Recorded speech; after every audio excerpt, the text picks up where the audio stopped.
फैलाव बिखायाव खोमसि हरनि उनाव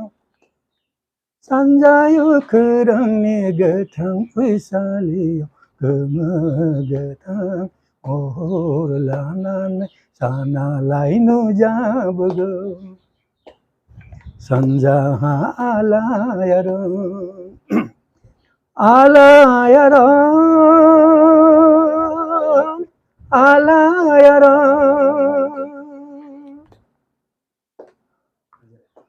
मा होननानै रायदावबावनो नोंखौ मा होननानै गाबज्रिबावनो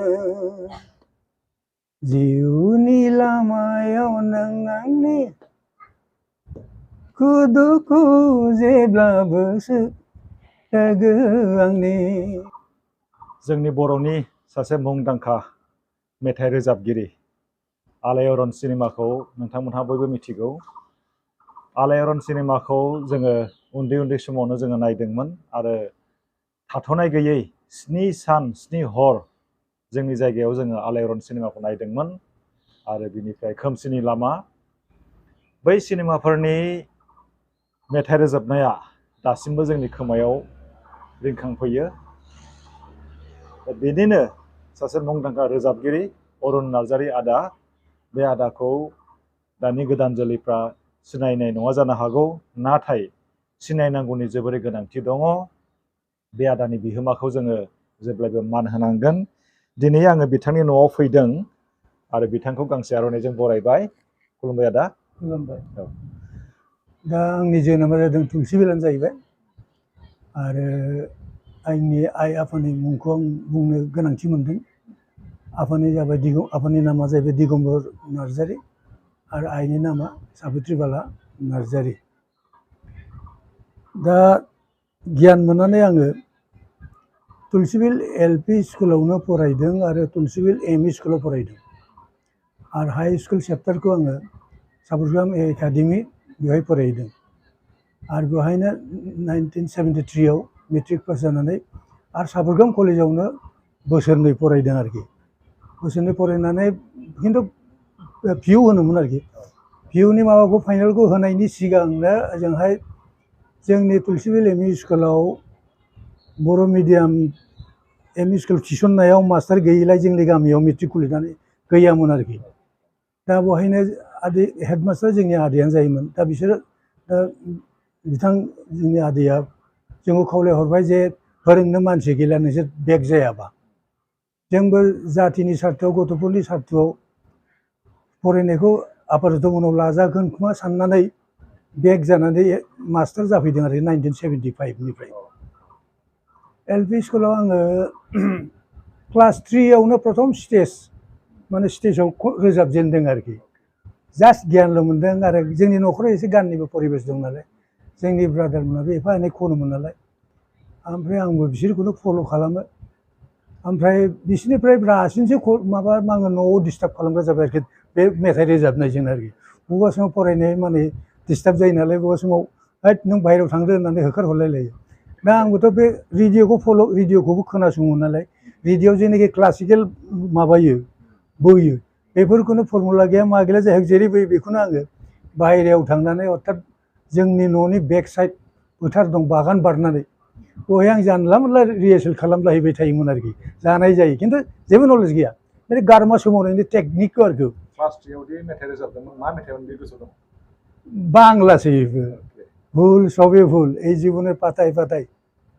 बावबाय आङो गोसोआव गैला आरोखि। बिदिनो बांला मेथाइमोन आरोखि गोदोनि फेमास बांलामोन आरोखि जोंनि ब्रादारमोनानो खनबाय थायोमोन। जायहक एलपि स्कुल बारनानै एमइ स्कुलाव बहायबो आङो फार्स्ट स्टेज बे फुल प्रजेक्ट स्टेज आरोखि कम्पिटिसन नङामोन आरोखि। एमइ स्कुलाव बिदिनो इयारलि कालचारेल माबा जायोमोन नालाय श' जायोमोन नालाय एनुवेल स्पर्ट्सआव आंबो बहायनो बाहागो लादों। बिदिनो एमइ स्कुलावबो बाहागो लाबाय आरोखि। ओमफ्राय जेब्लानाखि आङो साबरगावआव थांबाय एकाडेमि क्लास 9 तखन फरायो तखन इनडिभाइडेड गवालपारा डिस्ट्रिक्टनि स्टुडेन्ट इउनियन मा होनो एसामिसनि बर' नङा एसामिससो बे ছাত্র হন্তা सात्र हन्टानि बे माबायाव बे कनफारेन्सआ साबरगाम एकाडेमियाव जादोंमोन आरोखि बेवहाय आंखौ जोंनि फोरोंगुरुफ्रा आंखौ बिदिनो गान खननायखौ खोनानानै मिथिनानै आरो जोंनि लोगोफ्राबो खिन्थाबाय ओरैबायदि बे मानसिया मेथाइ रोजाबो बेखौ माबादो आरोखि कम्पिटिसनाव बाहागो लाहोदो ओमफ्राय बेवहाय भास्कर नाथ ओमफ्राय सबिबर रहमान आं जोंनि फोरोंगिरि आरोखि बिसोर आंखौ खबर लाफैबाय नायबाय नंगौथ' दा भास्कर नाथआ बे बिनि तदारखआव आरो सबिबर रहमाननि टप लिस्टआव आं प्रेक्टिस खालामबाय आरोखि एसामिससो आरोखि बर' नङा एसामिस गान बे कम्पिटिसनाव अबयसे आङो फार्स्ट प्राइजखौ मोननो हायाखै सेकेन्ड प्राइजखौ मोनदों आरोखि बे गवालपारा डिस्ट्रिक्टनि बे माबायाव आंनि फार्स्ट प्राइज मोनजेननाया बा कम्पिटिसनाव ओंखारजेननाया बेनो आरोखि 9, 10 समाव फरायनाय समावबो सम्भब प्रभातजरा ट्राइबेल सात्र साथ्रि सन्मिलनावबो बहायबो आङो बाहागो लायोमोन आरोखि ओरैनो बिदिनो कनफारेन्सआव थांनानै स्टेजाव बिदिनो रोजाबहैयोमोन आरोखि ओमफ्राय गुरुत्तपुर्ण मेट्रिक पास जाखांनानै गुरुत्तपुर्ण मोनसे स्टेज प्रग्राम खालामनाय जाहैदों अल इन्डिया रेडिअ आर्टिस्टफोरनि माबा आरोखि कमल सिङाव जादोंमोन दा आंनि लोगोफ्राथ'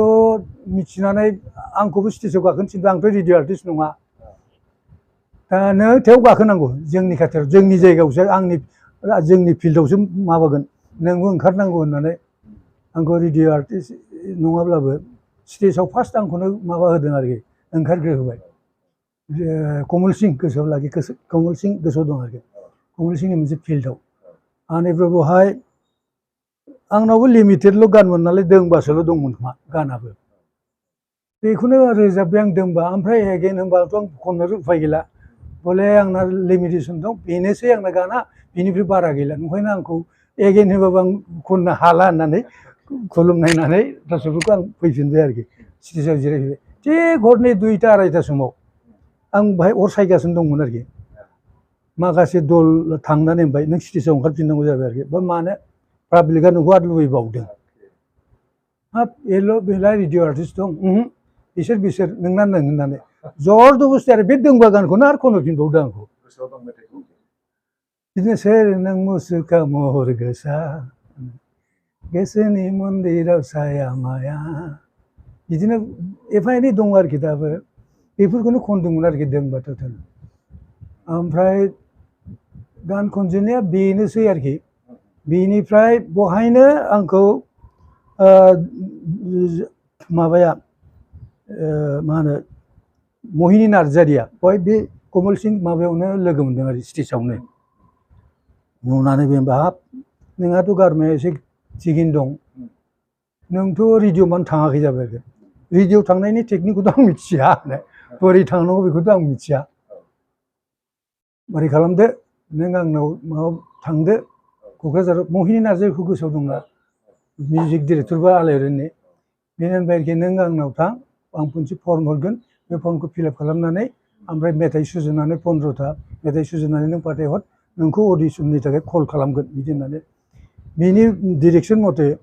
माबाबाय आङो प्रथमाव मडार्न सं ना फक सं बेनोथ' जेबो उल्लेख गैया प्रथमावथ' थांग्रोबाय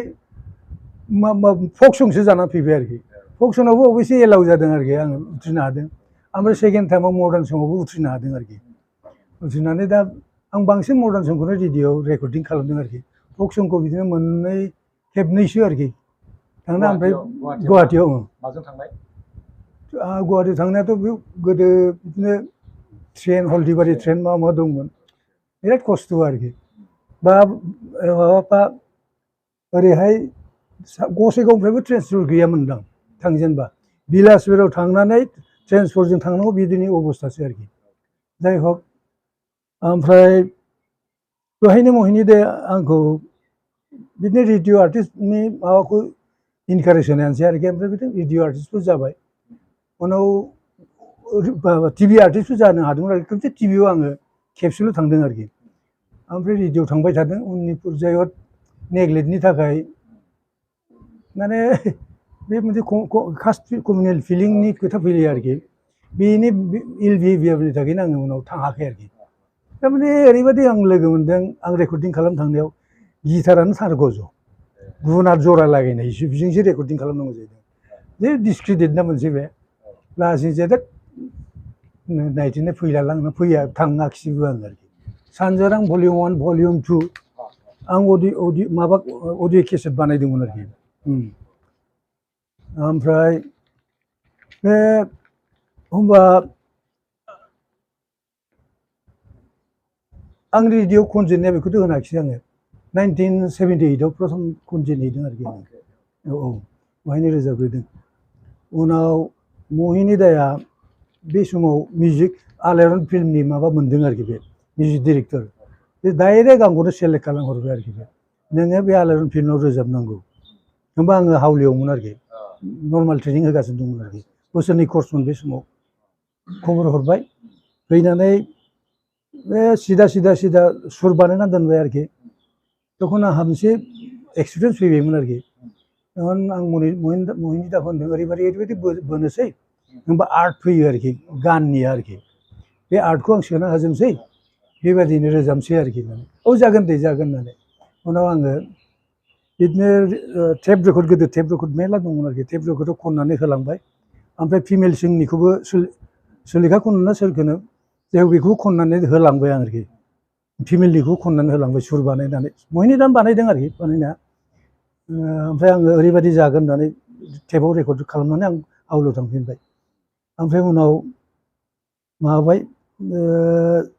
माबाखौ लेंहरग्रोदोंमोन फार्स्टआव मिना दैमारिखौ फार्स्टआव आरोखि आलायारनाव मिना दैमारिखौ रेकर्डिंखौ लानानै आंखौ लेंहरबाय खोनासंहैसायना आं बे मोनसे जाथिनि बे मेथाइआ रिप्रेजेन्ट खालामगोन बेबादि भइसजों आंना मा आंनिखौथ' आं सानाखिसै आरोखि बे माबाखौ मिना दैमारिनि भइसखौ नायनानै आं आरोखि बे जाथिनि मोनसे रिप्रेजेन्ट खालामगोन बे गानानो बे मेथाइआनो भइसआ थिग जानाय बादि मोनाखै आरोखि आङो नोंनि बालाय सोर दं होनबाय नोंथ' दाथ' अलराउन्डार सुलेखा नङा रावबो गैया सुलेखाखौ लायनोसै नामा औ लायदो खुनु खोथा गैया बे गासिबो हागोन आं जेरै बोयो बिनो आरो बेजों आलायारन सानजारां केसेटआवबो बेजों मेला रोजाबखाबाय आरोखि आरो स्टेजावबो लोगो मोनलायबाय होमबा जायगा बिदिनो सिरिडि श' लेंहरबायमोन आरोखि बेहायनो लोगो मोनलायबाय थायो आरो आंनि गानखौनो बे सुलेखाया रोजाबो आं जेरै सुर बोयो बेखौनो बोफानो हायो बे ओमफ्राय उनाव सुलेखाखौ लायनानै बे आलायारन फिल्मा मामोनलाय रा सना बहायनो दंमोनलै जास्ट मिनिट 84 85 बै बिदि लिरनानै दोनदोंमोन आं समाव 84 85 जागोन होमबा रेकर्डिं खालामबाय आरोखि रेकर्डिं खालामना सुलेखायाबो थांबाय खालामहैबाय बिदिनो आलायारन फिल्मखौ आरोखि बिनि आरो कय एक बोसोरनि परे बे बारा गोबाव नङा बेबो 70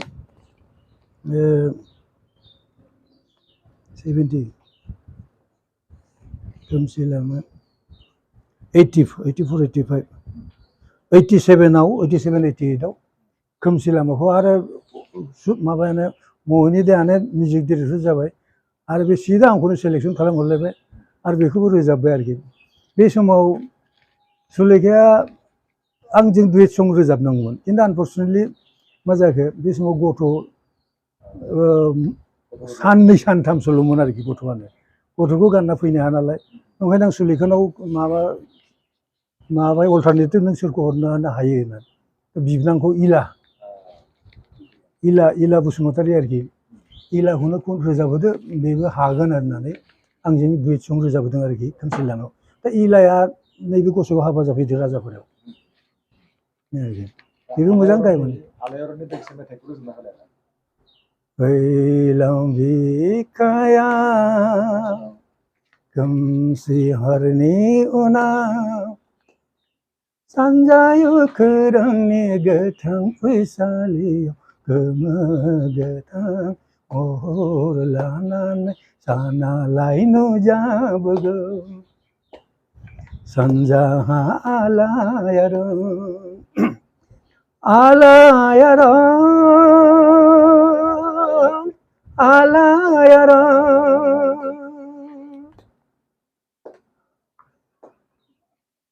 ओमफ्राय बिदिनो बावग्रा जाबाय आरोखि बेबो ससेल' जागोनदां औ मोनसेल' खनखादोंमोन जों मा होननानै रायदावबावनो नोंखौ मा होननानै गाबज्रिबावनो जिउनि लामायाव नों आंनि दुखु जेब्लाबो लोगो आंनि बावबायलै जानायब्ला बेखौ गैथारला आरोखि बे धरननिमोन आरोखि ओरै कालसारखौ लानानै माने बै समाव माबायाथ' रेनेसेन्स माने जागरन आन्दलन जाथिनि बे जिनिसाथ' बिराद दंमोन नालाय आंबो आंनि तरफनिफ्राय जातिखौ खायसे जेनेबा साहित्यजों खायसे बिदिनो राजनितिजों खायफा माबा माबिजों सेबा खालामदों नङा होमबा माबा रिप्रेजेन्ट होनानै माने जातिखौ जौगायाव लांनायनि बेबायदि मोनसे सानदोंना आंबो आंनि गोसोआवबो मोनसे दंमोन आरोखि बेबायदिनो आंबो मोनसे आंहा जेनेबा राजनितिक थाइजनिक बायदिसिनाथ' गैला ओंखायनो आङो देंखोजोंनो जातिखौ जेखौनो फोजौलांनो बा मोनसे गोजौ दैथायहरनायनि जेसेबां हायो नाजानो होननानै मोनसे बिबान गोनां बादि मोनदोंमोन आरोखि आरो बे बिबानखौनो लानानै बिबान थानाय बादिखौ मोननानैनो आं दल संगठन खालामनानै मिउजिक बिदिनो संगठन लानानै बिदिनो मबिलाइज खालामनाय जादों आरोखि जेनेबा हमना लादो जोंनिथ' बेहाय बिटिसिआवथ' जाखाबाय ओमफ्राय उनाव मेघालय थांबाय कार्बि आंलं थांबाय ओमफ्राय माबा बेंगल थांबाय नेपाल थांबाय थांनानै मबिलाइज खालामलाहैदों आरोखि मेथाइ रोजाब ओरैजोंहाय आफार आसामाव सिमेन्ट सापरिसिम बिसिम एखेबारे मेथाइ रोजाबनाय माने मा होनो जांख्रिखांनाय माजों थाङोमोन बैसिम हाब बिराद खस्थ'मोन आरोखि बे समावथ' बिदिनो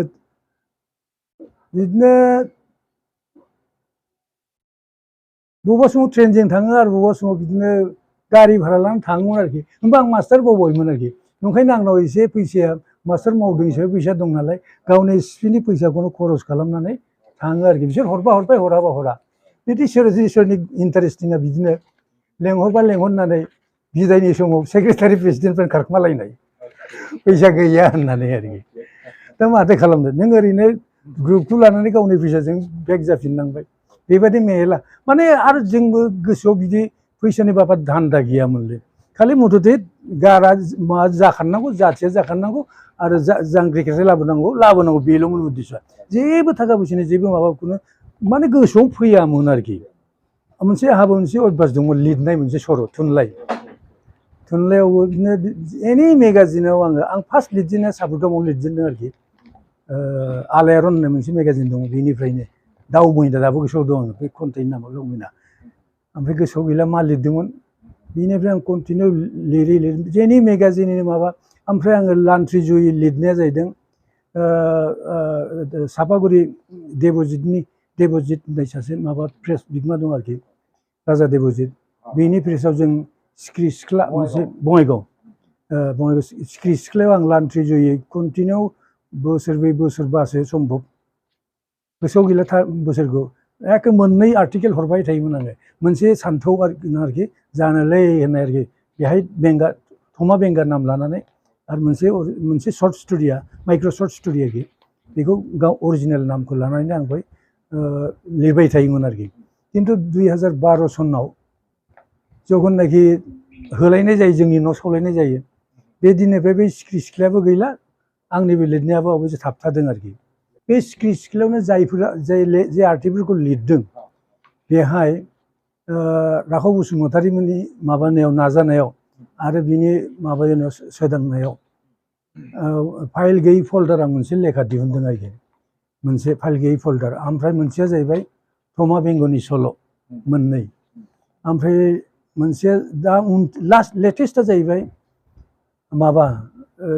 मोनब्रै दा आं मोनसे लेखा लिरखांबाय बे खिन्थु आध्यात्मिक लाइननिसो धर्म लाइननिसो आरोखि जेरै गियान गंगा ओमफ्राय भक्ति से भगवान तक अर्थात राव सोलायनोसै नालाय खुलुमनायजों भगवाननिसिम ओमफ्राय गीता तेरा गियान अमृत गीता नोंनि गियान अमृत ओमफ्राय जिनि खेरा अर्थात जिय'नर हुकुमफोर एसामिसनिबा बर'निबा जिउनि गोजों लामा बेनि दा बिनि बिथोराव गियान गंगाया ओंखारबाय आरो माखासेया मोनब्रैया प्रेसआव दं आरोखि आरो मोनसे जिनिसखौ आं नुनो होनना बावलांदों आंनि लेटेस्ट गान माबाया जाहैदों क'क्राझार बड'लेण्ड इउनिभारसिटिनि एन्थेम बे बेखौ माब्ला मोनलाय 2016 ना आंनो रोजाबदों ओमफ्राय लिरनाया जाहैदों डक्टर दिनानाथ बसुमतारी बेनो जादों दां बड'लेण्ड इउनिभारसिटि एन्थेम 12/7/2016 बेखौनो आरोखि गोसोआव दं नामा एसे दे गोसोआव दङ माखौ एन्थेमखौ आयै गोसोआव गैलालै गैला लिरनाय गैया ना हा लिरनाय गैया बै लिरनाय गैया फैथारला लेखार फिलाप नैबे बेमार जानानै ना आंना मेम'रियाबो एसे खम जादों आरोखि मा बेमार जादोंमोन एसे खिथा बोरै हामखो हामाखैमोन दाबो केम' लागासिनो दं आङो बेमारा जादों केन्सार आरोखि लेम्फमा ग्रेड 2 मोन आं 21 जननिफ्रायनो ट्रिटमेन्ट लागासिनो दं आरोखि माने नेगेटिभ ओंखारो ओमफ्राय बिदिनो नेगेटिभ जानानै उनाव बिसिबा गोबावनि करे 3 मास कर्स हरो नालाय बेहाय ओमफ्राय पेट सिटि स्केन खालामफिननांगौ पेट सिटि स्केन खालामनायाव साइडआव आरो बिदिनो जाखारफिनदों आरोखि दा नंखायनो बेखौनो आं ट्रिटमेन्ट लागासिनो दं मोनसे दंबावो बेखौ लाखांनानै पेट सिटि स्केन खालामनानै बेवहाय बुजिगोन जे आंनाव दंबावोना गैला लेम्फमा ग्रेड 2 केन्सार लेम्फमा ग्रेड 2 बे भेननि माबायाव जायोनोलै बे एवार्ड मोननायनि खोथाखौ आं खिन्थायाखै आं दाबो जेनेबा आङो एवार्डआथ' फिसा फिसौ बिदिनो डिस्ट्रिक्टनि साब डिभिजनेलि ओमफ्राय क्लाबनिफ्राय बिदि एवार्डथ' दङ बिनि बिथोराव एसे गिदिरसिन एवार्डफ्रा जाहैबाय साहित्य सभानि नीलेश्वर साहित्य सभानि बोले साहित्य सभानिफ्राय सानजाराम लकेश्वर ब्रह्म एवार्ड ओमफ्राय बिडिसि गभर्नमेन्टनिफ्राय नीलेश्वर ब्रह्म एवार्ड ओमफ्राय रिसेन्टलि दाख्लै 2024 आरोखि जोबथारनाय माबायाव इंखं टेलिभिजन वेलफेयार ससाइटिनिफ्राय मेन अफ दि इयार 24 बेखौ आंनो होदों आरोखि बेनि जोबथा एवार्ड जानायाथ' आं निरामिससो जायो नालाय दा बे 37-38 बोसोरसो जाबाय आरोखि जोंनि बे दानि जाखारफुनाय गथ'फ्रा जे धरनि मेथाइ रोजाबो बे रोजाबनाय खायसे आरोखि सबबो नङा आरोखि बे मेथाइआव जातिनि गन्ध हानि गन्ध माहारिनि ओमफ्राय रावनि गन्ध थाया आरोखि बे जे जिनिसा गैया बेखौ बर' गान होननानै नों बोरै एक्सेप्ट खालामनो आंनि बे खोथा नङा बे भुपेन हाजरिकानि खोथायानो भुपेन हाजरिकायानो बे खोथाखौ होनदों जाति माति माबा गन्ध थानांगोन आरोखि भाषा जेनेबा आङो मोनसे सोदोबबो होना बे सोदोबखौ जुदि होनना बुङोबा खोनाबा मिथिगोन बे बर' गान होननानै बे मिथियोना ओमफ्राय बे भाषाया जाहैबाय नोंनि स्पष्ट जानांगोन आरोखि बे नोंखौ नं होननानै बयबो जानाय नंला आरो हानि गन्ध थानांगोन माने जोंनि देशनिखौ मा दं मिथिंगायाव बेखौ लानानैसो जोङो रोजाबनांगौ आरोखि जोंखौ इउर'पियान कान्ट्रिनि माबाखौ जुदि साननानै जुदि जों मेथाइखौ रुजुयोबा बे मेथाइआ थिग जानाय नङा आरोखि बेजों जेबो गथ'फ्रा जेबो बुजिनो हानाय नङा आरोखि आं मेथाइनि गेजेरजों मा फोरमायनो नागिरदों जातिखौ बा हानि बा देशखौ बे जिनिसा फैब्ला मोजांमोन आरोखि खिन्थु दा बिदि गैला ग्लबेलाइजेसन फैगासिनो दङ गतिके जाय जे रोंगौ जेरै रोजाबबाय बिदिनो नुनाय मोनसै आरोखि ओमफ्राय जिनिसा मोनसे खोथा आरोबाव दे बे जिनिसखौबो आं बुंनाया मोजां जागोन जों जखन मडार्न सं सृष्टि खालामो होमबा जोंनि सिगां जेबो मडार्न सं होननाय जिनिस गैयामोन एखेर गैयामोन खिन्थु बर'आव मडार्न सं गैया खालि नीलेश्वर दंमोन आरोखि नीलेश्वराथ' मोनसे क्लासिकेलसो मोनसे दं बेहा बेनि स्टाइलि नीलेश्वर सं होननानै बेखौ नामा दंखायो बे नीलेश्वर सं होननानै जों बयबो मिथिगौ आरोखि बर'फ्रा दा जोंनि दिनाव आं ओरैहाय आंनि होनदो गसाइगावनिफ्राय जेनेबा आं जाहैबाय ओमफ्राय रामफल बिलनिफ्राय अशक दैमारि ओमफ्राय बेखौ बारनानै हजोंहाय बिजिनियाव थांबाय सुलेखानि हरै बारनानै थांबाय बाक्सायाव थांबा रजनि स्वर्गियारि मलिन स्वर्गियारि बेनिफ्राय हजोंहाय उदालगुरियाव थांबा मनमति बर' लेपसरन बर' ना माबा जोङो ओरैबायदि गावबागाव स्टाइलनि बानायबाय उनाव बेनो मडार्न सं दानो थानायानोसै आरोखि आरो दाथ' गोदाननिफ्राय गोदान दाथ' बिराद मोजां आर्टिस्ट ओंखारबाय मा एखे बम्बेआव हाबनो माबा दै धरननि क्षमता दंसै आरोखि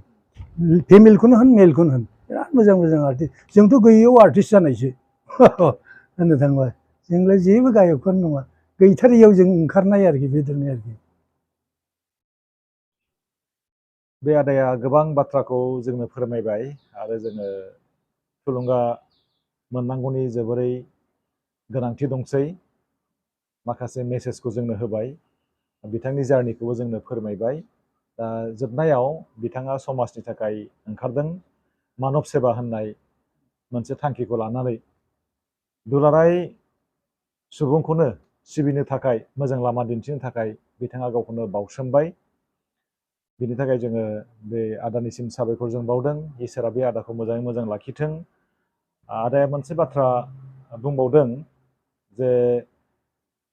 केन्सारनिफ्राय बे आदाया रैखा मोनदों